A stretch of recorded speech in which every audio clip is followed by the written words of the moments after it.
नमस्कार साथियों, फिर से आपका स्वागत है यूजनेट पेपर फर्स्ट का छोटा सा टॉपिक फिर से मैं लेके आया हूं। तो चलिए देखते हैं आज के टॉपिक को। तो आज का टॉपिक जो हम देख रहे हैं वो है सस्टेनेबल डेवलपमेंट गोल, संपोषणीय विकास लक्ष्य। इनके ऊपर हम बात कर रहे हैं। 17 गोल्स जो कि ट्रांसफॉर्म करेंगे हमारे वर्ल्ड को, हमारे संसार को बदलने जा रहे हैं। ये 17 लक्ष्य। तो कौन से 17 लक्ष्य? तो ये अगर हम देखें तो एसडीजी के ऊपर हम अगर बात करें तो ये कहानी शुरू होती है सितंबर 2015 में, जहां पर यूएन की जनरल असेंबली ने समिट में 2030 एजेंडा रखा। 2030 तक हम कैसे अपने पर्यावरण को संरक्षित करके संपोषणीयता लेके आएंगे, how we gonna get back our environment and have the sustainability. हम देखते हैं विकास का और विनाश का साथ चलता है। प्रकृति का विनाश हमें विकास देता है। Development actual results in the destruction of nature. इसको हम कैसे संतुलन कर सके, how we can balance this, that is called the sustainability. ये जो बैलेंस लेके आना है हमें कि नेचर का डिस्ट्रक्शन भी नहीं हो, स्टिल डेवलपमेंट हो, विकास हो लेकिन प्रकृति का विनाश ना हो, इसको हम कहते हैं सस्टेनेबिलिटी। अब सबसे पहले जो हम विनाश कर चुके हैं विकास के नाम पर, उसको उस स्तर तक लाया जाए जिस स्तर तक, तो वो हम देखेंगे जब हम डिटेल में इस टॉपिक को पढ़ेंगे। तो हम बात करेंगे क्योटो प्रोटोकॉल की। तो क्योटो प्रोटोकॉल में हमने ये तय किया था कि हमें कहां तक के स्तर को वापस लाने की कोशिश करनी है। तो अब 2030 इसी की तरफ है। हमने ये लक्ष्य रखा कि 2030 तक इसको हम ले आएंगे। अब यहां पर अगर देखें तो सस्टेनेबल डेवलपमेंट के जो गोल्स थे, 17 गोल्स तय किए गए, जिसके 169 टारगेट रखे गए। ये नंबर्स ध्यान रखिएगा, 17 गोल्स हैं अगर हम बात करें, और 169 टारगेट्स हैं इसके, और 193 मेंबर थे जिन्होंने सितंबर 2015 में इसके सिग्नेटरी थे। अब अगर मैं इसके ऊपर डिटेल में बात करूं तो यहां पर हमें देखने को मिलता है कि 5 हमने पी रखे, 5 पीज रखे, जो कि हमें क्या देते हैं, जो टारगेट सेट करने के लिए हमें आधार देते हैं। इन्हें 5 पीज कहा जाता है। और 5 पीज हमारे पास कौन कौन से हैं? तो ये 5 पीज हमें देखने को मिलता है: planet, people, prosperity, peace and partnership. ये 5 हमारे पास आधार हैं, फंडामेंटल्स हैं, जिसके बेसिस पे हम इन 17 गोल्स को लेके आएंगे। तो 5 पीस ध्यान रखिएगा कौन कौन से हैं। तो सबसे पहले हमारा प्लैनेट, हम की बात करते हैं अपने ग्रह की यानी पृथ्वी की। तो हमें क्या करना है? We have to protect natural resources and climate. हमने प्रकृति और जलवायु का संरक्षण करना है। प्रकृति और जलवायु का हमने संरक्षण करना है। यहां दो चीज के ऊपर बात हो रही है, प्रकृति और जलवायु के ऊपर। तो हमने प्रकृति और जलवायु के ऊपर संरक्षण करना है, ये दो चीजों के ऊपर बात हुई। फिर यहां पर हम बात करते हैं तो हमें देखने को मिलता है क्या? तो हमें देखने को मिलता है पीपल, यानी लोगों की बात की जा रही है। तो यहां पर अगर हम लोग की बात करें तो लोग हमें क्या देखने को मिलेंगे? यहां पॉवर्टी को एंड करना है। तो यहां बात की जा रही है गरीबी को खत्म करना, भूख को खत्म करना। तो गरीबी और भूख को खत्म करना, गरीबी और भूख को खत्म करना, और डिग्निटी और इक्वालिटी लेके आना, यानी सबको ये सुनिश्चित करना कि सबको सम्मान मिले और समानता मिले। सम्मान और समानता की बात होती है तो डिग्निटी यानी सम्मान, सबका मान बराबर हो, और इक्वालिटी का मतलब समानता, इसको सुनिश्चित करने की बात हो रही है। तो ये सेकंड हम देखते हैं कि जो हमारा दूसरा फंडामेंटल है वो हमें ये देखने को मिलता है। फिर तीसरा फंडामेंटल में बात होती है प्रोस्पेरिटी, यानी हम यहां बात कर रहे हैं समृद्धि की। प्रोस्पेरिटी, तो ये समृद्धि की बात हो रही है। तो तीसरा पी हमें देखने को मिलता है प्रोस्पेरिटी, जिसे हम समृद्धि कहते हैं। यानी यहां पर हम बात करते हैं हार्मोनी विथ नेचर की। यहां हम किसकी बात कर रहे हैं? हार्मोनी विथ नेचर, यानी प्रकृति के साथ हम यहां सामंजस्य की बात करते हैं। यानी विकास को हम इस तरीके से लेके चल रहे हैं कि विकास हमारे पास प्रकृति के विनाश का कारण ना बने। फिर नेक्स्ट इसमें जो बात होती है वो बात होती है पीस की और पार्टनरशिप की। जो 5 पीस में हम अगली दो बात करते हैं, पीस यानी शांति। जितनी तरह के कन्फ्लिक्ट चल रहे हैं, संघर्ष चल रहे हैं, इसको हम खत्म करने की बात करेंगे। तो यहां पीसफुल, जस्ट और इंक्लूसिव सोसाइटी, यानी यहां पर हम कहते हैं कि शांतिपूर्ण हो समाज, न्याय प्रिय हो तथा समावेशी समाज की अवधारणा है। यहां पे शांतिपूर्ण, न्यायप्रिय और समावेशी समाज की अवधारणा देखने को मिल रही है, और इसके लिए फिर सब लोग साथ आए तो इसे हम कहते हैं पार्टनरशिप, यानी हम इसके लिए एक वैश्विक साझेदारी कर रहे हैं। एक वैश्विक साझेदारी की अवधारणा हम यहां पर दे रहे हैं। तो यहां पर सॉलिड ग्लोबल पार्टनरशिप एक तरह से ठोस वैश्विक साझेदारी,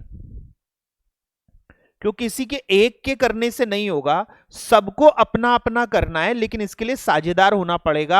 यहां पर मुख्यतः साझेदारी के पीछे टेक्नोलॉजी का ट्रांसफर है, इकोनॉमिक बर्डन है, आर्थिक रूप से जो हमारे पर भार पड़ता है उसको कौन साझा करेगा, क्योंकि जो गरीब देश है उनके ऊपर आर्थिक भार बहुत ज्यादा हो गया, जो विकासशील देश है उनको भी आर्थिक भार झेलना पड़ेगा, तो वो कौन झेलेगा, तो यूएन इसके लिए बात कर रहा है। फिर टेक्नोलॉजी चाहिए होगी हमें, क्योंकि अगर टेक्नोलॉजी हम नहीं देखेंगे तो पुरानी टेक्नोलॉजी हमेशा प्रकृति के जो है साथ सामंजस्य उतना नहीं बचा पाई, तभी तो उसने प्रकृति का नुकसान किया। तो जो नई टेक्नोलॉजी, सस्टेनेबल टेक्नोलॉजी है, वो फिर महंगी आती है, क्योंकि उसके आर एंड डी पे जिसने खर्च कर रखा है वो पैसा कौन देगा। तो यहां पर ये सारी चीजें हमें पार्टनरशिप से हल करनी है। तो ये हमें देखने को मिलते हैं क्या, ये हमारे पास 5 हमें पी देखने को मिलते हैं जो कि फंडामेंटल्स हैं।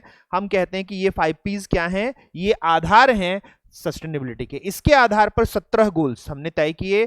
पहला है एंड पॉवर्टी, सभी तरह के जो हमारी गरीबी है उसको खत्म करना। सेकंड है एंड हंगर, भूख खत्म करना। 30 है एंश्योर हेल्दी लाइफ, स्वस्थ और स्वास्थ्य को सुनिश्चित करना। चौथा हमारे पास आता है इंक्लूसिव एंड इक्विटेबिलिटी, यानी समावेशन और समानता। पांचवा आता है जेंडर इक्वालिटी, लैंगिक समानता। छठा आता है हमारे पास sustainable management of water and sanitation, तो जल और जो हम स्वच्छता देखेंगे उसको हमने संपोषणीय प्रबंधन करना है। फिर एनर्जी की हम बात कर रहे हैं तो अफोर्डेबल रिलायबल एनर्जी। आठवां हम बात करते हैं इसमें इकोनॉमिक ग्रोथ। नौवां बात करते हैं हम इंफ्रास्ट्रक्चर। 10वां हम बात करते हैं इनइक्वालिटीज अमॉन्ग कंट्री। एक तो इनइक्वालिटी हमने लोगों के बीच में देखी थी, फिर हमने देशों के बीच में देखी, कोई गरीब देश है, कोई विकासशील देश है, कोई विकसित देश है, तो इस अंतर को खत्म कर सकें। फिर हम बात करते हैं cities and human settlement inclusive, resilient and sustainable, तो जो हमारे पास इंक्लूसिव सेटलमेंट है उसको देखना है। फिर हम बात करते हैं कंजम्पशन और प्रोडक्शन पैटर्न की, यानी जो हमारे पास उत्पादन है और साथ ही साथ उपभोग है, दोनों को हम सस्टेनेबल बनाएं। फिर बात की जाती है क्लाइमेट चेंज की, जो हमारे पास जलवायु परिवर्तन है उससे लड़ना। फिर बात की जाती है conservation of the ocean seas and marine resources, जो हमारे खुले समुद्र हैं उनको, उनके संरक्षण की। 15वां बात की जाती है इकोसिस्टम, जो टेरेस्ट्रियल इकोसिस्टम है उनके संरक्षण की। 16 बात की जाती है पीस की, शांति प्रियता की, और 17वीं बात की जाती है पार्टनरशिप करने की। तो ये 17 हमें गोल्स देखने को मिलते हैं, तो इसको हम डिटेल में देखेंगे, इनके नाम एक बारी देख लीजिए। तो सबसे पहला हमें इसमें देखने को मिलता है नो पॉवर्टी। तो पहला हमें देखने को मिलता है गरीबी हटाओ। तो इंदिरा गांधी का नारा जो था वो इन्होंने अपना लिया, ठीक है। तो सभी तरह की गरीबी, सभी तरह की गरीबी हर जगह समाप्त करनी है। गरीबी हटाओ हमें पहला यहां पर गोल देखने को मिलता है। जो पहला गोल है हमारा वो है गरीबी हटाओ। दूसरा हम बात करते हैं तो जीरो हंगर, यानी यहां पर हम किस चीज के ऊपर बात करते हैं, यहां पर हम कहते हैं भूख को खत्म करना। भूख को खत्म करना, तो यहां हम खाद्य सुरक्षा दे रहे हैं। हम अगर इसको देखें तो फूड सिक्योरिटी हमें देखने को मिल रही है, और न्यूट्रिशन इंप्रूव करना है। तो यहां पर किस चीज के ऊपर बात होती है, खाद्य सुरक्षा के ऊपर बात होती है।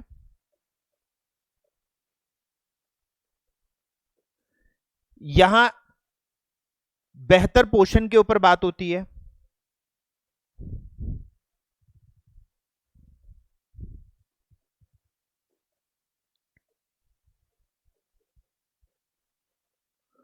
और यहां सस्टेनेबल एग्रीकल्चर यानी समपोषणीय कृषि की बात होती है, जिससे कि कृषि से भी पर्यावरण को नुकसान ना पहुंचे, तो समपोषणीय कृषि की बात होती है। तो तीन मुख्यतः बातों के ऊपर बात की जाती है जिससे कि हम भूख को खत्म कर सकते हैं। नेक्स्ट देखें,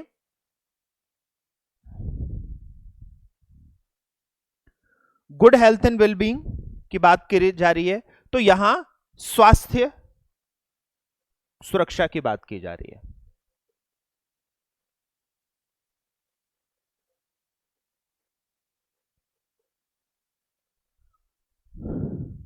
ठीक है, तो यहां पर हम बात करते हैं स्वस्थ जीवन शैली। हम यहां पे स्वस्थ जीवन शैली को सुनिश्चित करने की बात करते हैं ताकि हम सबका वेलबींग देख सकें, सबका स्वास्थ्य देख सकें। नेक्स्ट फिर इसमें बात की जाती है हमारे पास क्वालिटी एजुकेशन। हम यहां पे बात करते हैं कि अगर हमें देखना है तो यहां बात की जाएगी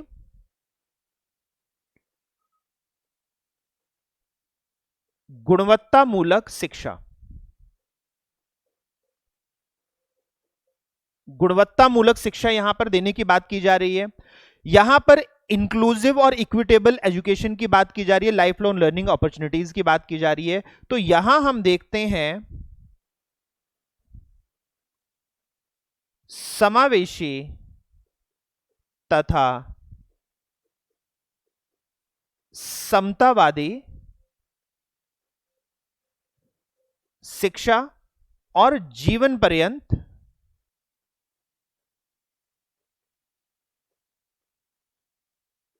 अधिगम अवसर। तो यहां हम बात करते हैं कि हमें एक तो जीवन पर्यंत अवसर देने हैं, हमें लाइफ लॉन्ग अपॉर्चुनिटीज देनी है लर्निंग की, और साथ ही साथ हमें इंक्लूसिव एजुकेशन भी देना है और इक्विटेबल हमारे पास क्वालिटी एजुकेशन आना। तो गुणवत्तामूलक शिक्षा रहेगी, क्वालिटी एजुकेशन रहेगा हमारा फोर्थ गोल। नेक्स्ट गोल की तरफ हम जाते हैं तो हमें देखने को मिलता है जेंडर इक्वालिटी। तो यहां पर हम लैंगिक समानता की बात करते हैं, और लैंगिक समानता में हम क्या कहते हैं कि हम सभी महिलाओं और लड़कियों को हम क्या करेंगे, एम्पावर करेंगे, हम उन्हें सशक्त करेंगे। तो यहां महिला सशक्तिकरण के को इंश्योर किया जाएगा, यहां महिलाओं को सशक्त किया जाएगा।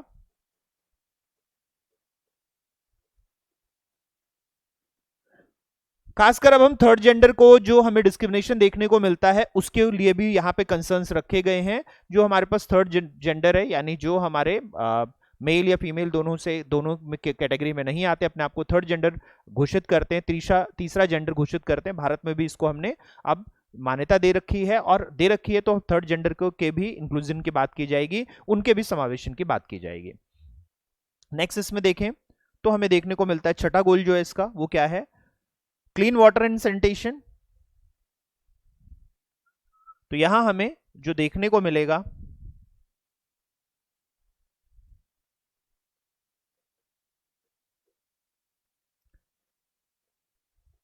स्वच्छ जल और स्वच्छता। ठीक है, तो यहां पर हम सबके अवेलेबिलिटी की बात करते हैं, सबको सुनिश्चित हो सके उपलब्धि। तो यहां हमें उपलब्धता देनी है। ठीक है, तो हम यहां उपलब्धता और संपोषणीयता देखते हैं सबके लिए।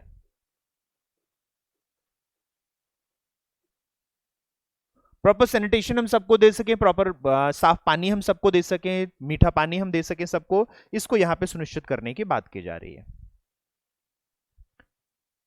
नेक्स्ट फिर हमारे पास आती है स्वच्छ और हमें किफायती ऊर्जा।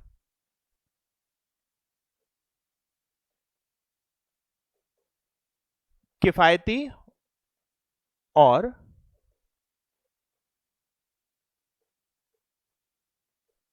स्वच्छ ऊर्जा, किफायती और स्वच्छ ऊर्जा हम इसमें देखते हैं, यानी यहां पर हम ये बात करते हैं कि रिलायबल और सस्टेनेबल और मॉडर्न एनर्जी सभी को मिल सके। हम यहाँ नवीन ऊर्जा की बात करते हैं, यहाँ संपोषणीय ऊर्जा की बात करते हैं, यहाँ पे हम सबके बजट में आ सके ऐसी ऊर्जा की बात करते हैं, और हम बात करते हैं जो लगातार मिलती रही। ऐसा नहीं हो कि हमने खत्म हो जाए। जैसे हम रिलायबल होने की बात करते हैं ना, अभी संकट क्या है, संकट है कि कुछ समय में हमारे पास जो फ्यूल है, तेल है, जितने भंडार है वो खत्म हो जाएंगे, तो तेल खत्म है, तेल खत्म है तो उसके बाद फिर क्या कैसे करेंगे। तो उसके लिए हम कहते हैं कि हमें रिलायबल ऊर्जा मिलनी चाहिए, हमारे पास विश्वसनीय होनी चाहिए। तो यहां पर हम इन सब चीजों को आधार लेके चल रहे होते हैं। तो हम यहां पर बात करते हैं किसकी, किफायती, हम यहां बात करते हैं किफायती,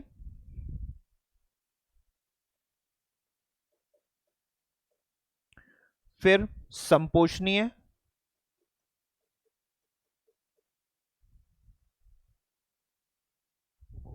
फिर हमारे पास विश्वसनीय,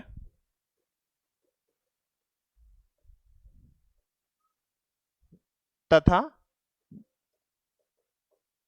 नवीन ऊर्जा की। नेक्स्ट अगर इसमें देखें तो नेक्स्ट हमें देखने को मिलेगा decent work and economic growth. यहां पर हमें देखने को मिल रहा है कि आर्थिक विकास के ऊपर बात हो रही है। तो यहां पर बात होगा सम्मानजनक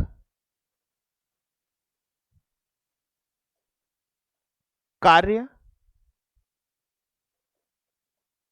तथा आर्थिक विकास। सम्मानजनक कार्य तथा आर्थिक विकास, यहां पे अब विकास को हम इकोनॉमिक ग्रोथ को प्रोडक्टिव एम्प्लॉयमेंट डिसेंट वर्क की तरफ लेके जा रहे हैं। यानी हम यहां पे कहेंगे कि हमारे पास प्रोडक्शन अच्छा होना चाहिए, प्रोडक्टिव एम्प्लॉयमेंट होना चाहिए, हमारे पास उत्पादकता अच्छी होनी चाहिए, इन समावेशन होना चाहिए, इसको भी सस्टेनेबल संपोषणीय होना चाहिए, प्रकृति को नुकसान करने वाला नहीं होना चाहिए, और सभी को कार्य के सम्मान के रूप में देखना चाहिए। कोई भी ऐसा कार्य ना हो जो कि किसी के सम्मान के नीचे हो हमारे पास। तो इसको हम यहां पर देखने की बात कर रहे हैं। नेक्स्ट फिर हम इसमें देखते हैं इंडस्ट्री, इनोवेशन एंड इंफ्रास्ट्रक्चर। तो यहां उद्योग की बात की जा रही है, नवाचार की बात की जा रही है, तथा आधारभूत अवसंरचना की बात की जा रही है। नौवां गोल इसके ऊपर बात करता है कि हमारा जो इंफ्रास्ट्रक्चर होना चाहिए वो भी सस्टेनेबल होना चाहिए। इसको हम औद्योगिकरण की तरफ देख रहे हैं, इंडस्ट्रियलाइजेशन की तरफ देख रहे हैं। तो इंडस्ट्रियलाइजेशन हो जिसमें इतना नवीनीकरण हो कि वो हमें सस्टेनेबल हो, वो संपोषणीय हो, उससे प्रकृति को नुकसान ना पहुंचे, इस चीज को हम यहां इंश्योर करने की बात कर रहे हैं। नेक्स्ट फिर हम इसमें देखते हैं तो रिड्यूस इनइक्वालिटीज, असमानता को कम करना,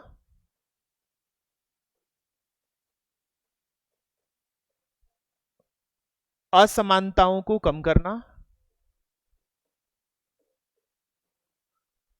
तो यहां पर अलग अलग देशों के बीच में जो है, यहां पर हमारे पास विभिन्न देशों की बात की जा रही है, विभिन्न कंट्रीज की बात की जा रही है, उनके बीच में असमानता है, कुछ बहुत गरीब हैं, कोई बहुत अमीर देश हैं, और इनके बीच में बहुत सारी असमानता है। इस असमानता को खत्म करने को हम 10वां गोल अपना देखते हैं।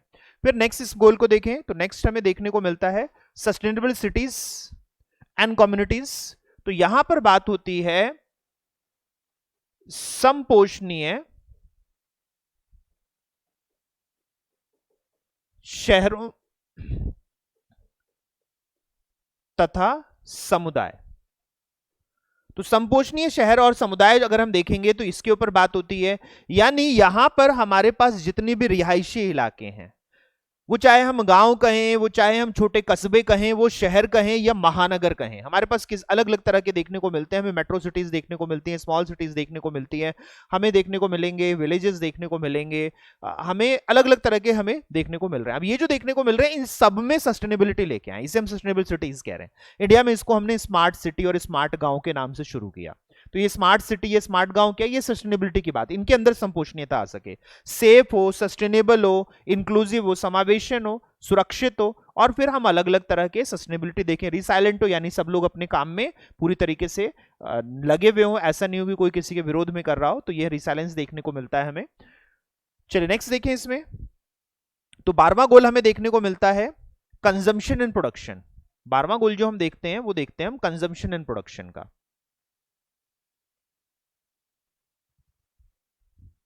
तो यहां हमें देखने को मिलता है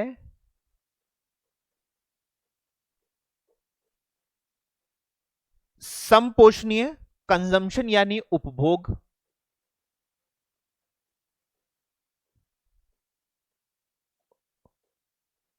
तथा प्रोडक्शन यानी उत्पादन। अब देखिए यहां पर हम मानव के लिए देखेंगे तो मानव जो अलग अलग हम उत्पाद देखते हैं वो उत्पाद होते ही किसी ने मानव के कंजम्पशन के लिए, मानव के उपभोग के लिए होते हैं। कोई कृषि में अगर गेहूं उपजाएगा तो उसको सारे के सारे मनुष्य मिलकर खाएंगे, तो ये हमारे पास कोई कपड़ा बनाता है तो दूसरा व्यक्ति उसको पहनेगा। तो हमें ये करना है कि जितना कंजम्पशन है वो भी हम इतना ही खाएं जितना कि हमारे लिए आवश्यक है और जिससे कि प्रकृति पर नुकसान ना पहुंचे, उतना ही उत्पादन करें जिससे प्रकृति पर नुकसान ना पहुंचे। तो ये इसकी संपोषणीयता को सुनिश्चित करने के लिए हम यहां पर 12वां गोल देख रहे हैं।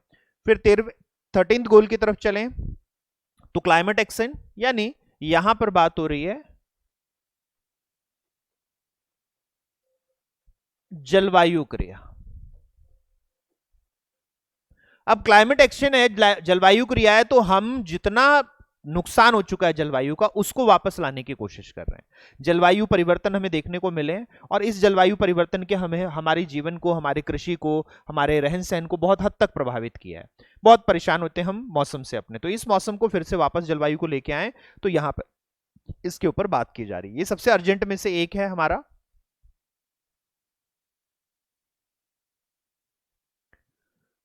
फिर लाइफ बिलो वाटर। अब यहां पर जल ही जीवन है की बात करते हैं, तो जल में जीवन है इसकी बात कर रहे हैं। यहां पे जल ही जीवन के साथ जल में जीवन है, तो हम यहां पर बात करते हैं जल में जीवन की। तो जितने हमारे वाटर रिसोर्सेस हैं जो अभी तक अनटैप्ड हैं और ये टैप किए गए हैं, तो उससे भी बहुत सारा नुकसान किया गया है इसको। इसमें खासकर हम समुद्र, महासागर और मेरीन रिसोर्सेज जो है हमारे जितने समुद्री हम जल के संसाधन देखेंगे उन सबको हम यहां पर लेके चल रहे हैं। तो जल में जीवन को हम यहां पर लेके चलेंगे, इसको हम सस्टेनेबल बनाने की बात करें, संपोषणीय बनाने की बात करें। 14 लक्ष्य है। फिर 15वां लक्ष्य देखें तो लाइफ ऑन लैंड, यानी हम यहां पर देखते हैं धरा पर जीवन। तो यहां इसकी संपोषणीयता को लेके चल रहे हैं। इकोसिस्टम जो हमें देखने को मिलता है, टेरेस्ट्रियल इकोसिस्टम हमें देखने को मिलता है, हम उसकी यहां पर बात कर रहे हैं। इसमें हम फॉरेस्ट को देखेंगे, डिजर्टिफिकेशन को देखेंगे, इसमें बड़े जंगल हो गया जंगल। फिर हम देखेंगे कि अगर हमारे फॉरेस्ट बन रहे हैं, अगर हमें देखने को मिलता है कि जंगल है उससे डिजर्ट बनते हैं, मरुस्थल बनते हैं, तो मरुस्थल को वापस लेके आया जाए। जंगल कट चुके हैं तो उनको वापस ग्रो किया जाए।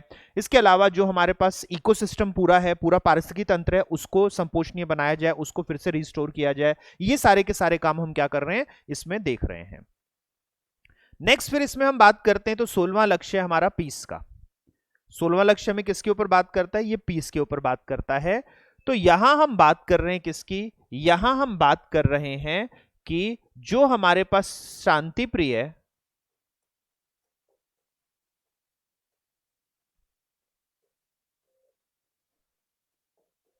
न्याय प्रिय तथा सशक्त संस्थान। अब यहां मेनली किसके ऊपर बात हो रही है कि हमारे पास एक वर्ल्ड बॉडी की बात हो रही है जो कि यूएन है। अगर हम कहें तो वर्ल्ड बॉडी हमें यूनाइटेड नेशन देखने को मिलता है, हमारा जो संयुक्त राष्ट्र संघ है वो एक वर्ल्ड बॉडी है। लेकिन क्या इसके पास सिर्फ दिखाने के दांत हैं, ये कुछ और नहीं कर सकता। दिखाने के दांत होने का मतलब है कि अभी भी रिसेंटली हमने देखा रशिया और यूक्रेन का रशिया और यूक्रेन का युद्ध हो रहा है, और युद्ध को अभी तक भी कोई, हमें देखेंगे यूएन का इंटरवेंशन बहुत अच्छा नहीं है। तो यूएन का इंटरवेंशन अगर युद्ध रोक ही नहीं पा रहा तो फिर हम क्या देखें, स्ट्रांगनेस नहीं है। तो पीस और जस्टिस, न्यायप्रियता और शांति रखना, लेकिन इसके लिए सशक्तता तो चाहिए संस्थानों में, तो वो सशक्तता यहां पर हमें एब्सेंट देखने को मिलती है, तो उसको यहां पर अचीव करना ये हमें दिखाई देता है। फिर हम नेक्स्ट इसमें बात करते हैं तो हमें लास्टली इसमें दिखाई देगा पार्टनरशिप फॉर द गोल्स। अब ग्लोबल पार्टनरशिप यहां पर बात होती है कि हम ग्लोबल पार्टनरशिप को लेके चल रहे हैं, तो यहां लक्ष्य हेतु साझेदारी की बात की जा रही है।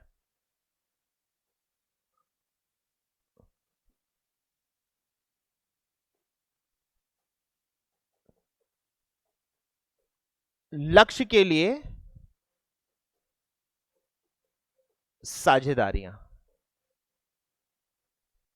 तो यहां पर अगर हम देखेंगे कि हमें ग्लोबल पार्टनरशिप की जरूरत होगी, हमें एक वैश्विक साझेदारियों की जरूरत होगी, क्योंकि ये वैश्विक साझेदारियां ही हमें क्या लेके चलेंगी, ये वैश्विक साझेदारियां ही हमें लेके चलेंगी जो चीज हम देखते हैं कि हमें लक्ष्य प्राप्त करने हैं। क्योंकि अगर हमें अलग अलग टारगेट पूरे करने हैं तो वो टारगेट किसी एक देश के बस की नहीं है। साथ ही साथ उसके लिए जितनी इन्वेस्टमेंट चाहिए, उतनी उसके लिए जितनी टेक्नोलॉजी चाहिए, वो भी कोई हमारे पास जो गरीब देश हैं वो तो बिल्कुल ही नहीं कर सकते। जैसे हम अफ्रीका या हम साउथ अमेरिका के देश का या मिडिल ईस्ट के देश का, इनके पास टेक्नोलॉजी का हमारे पास अभाव है। जब टेक्नोलॉजी का अभाव है तो कैसे इसको करेंगे। फिर विकासशील देश में ब्रिक्स जैसे ब्राजील हो गया, इंडिया हो गया, चाइना हो गया, इनको भी टेक्नोलॉजी के बहुत ट्रांसफर की जरूरत पड़ेगी और उसको वो बहुत खर्चीला काम है। इसके अलावा जो पुरानी टेक्नोलॉजी यूज कर रहे हैं उनको वो क्यों छोड़ेंगे।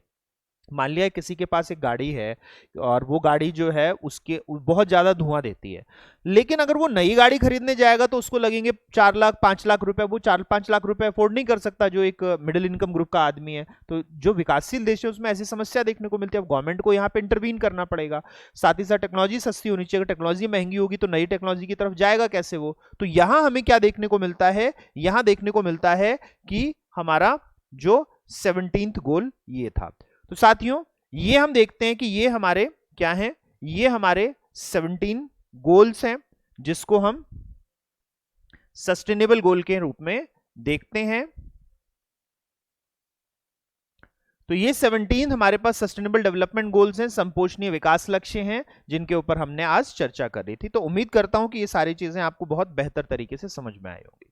अब इसको भी और बाकी अन्य चीजों को अगर आप डिटेल में पढ़ना चाहते हैं, अलग अलग तरह के क्वेश्चंस देखना चाहते हैं, तो आप मेरा मास्टर कोर्स खरीद सकते हैं, जिसमें ये इंश्योर होगा कि आप 100 में से 100 लाने की कोशिश करेंगे और टारगेट रहेगा कि हम 100 में से 100 अंक ला सकें। ये बहुत जरूरी होता है कि अगर हमें जेआरएफ लाना है, अगर हमें जेआरएफ लाना है तो हमारा पेपर फर्स्ट अच्छा जाना चाहिए। अब पेपर फर्स्ट में अगर आप 2-4 नंबर भी बेहतर कर लेते हैं तो आपका जेआरएफ आना आसान हो जाता है, आपका जेआरएफ आना आसान हो जाता है। लेकिन अगर आप 100 में से 100 यानी 10 से 15 नंबर का अगर आप डिफरेंस ले आते हैं दूसरों से सिर्फ पेपर फर्स्ट में, तो ये आपका इंश्योर करता है कि आपका जेआरएफ तो पक्का आएगा। तो अगर आप मास्टर कोर्स परचेज करना चाहते हैं तो डिस्क्रिप्शन बॉक्स में ऐप का लिंक दे रखा है, आप इसको ले सकते हैं। जितने साथी जुड़े हुए हैं आप सभी का धन्यवाद। अगले वीडियो में फिर आप लोगों से मुलाकात होगी, फिर मिलते हैं साथियों, नमस्कार।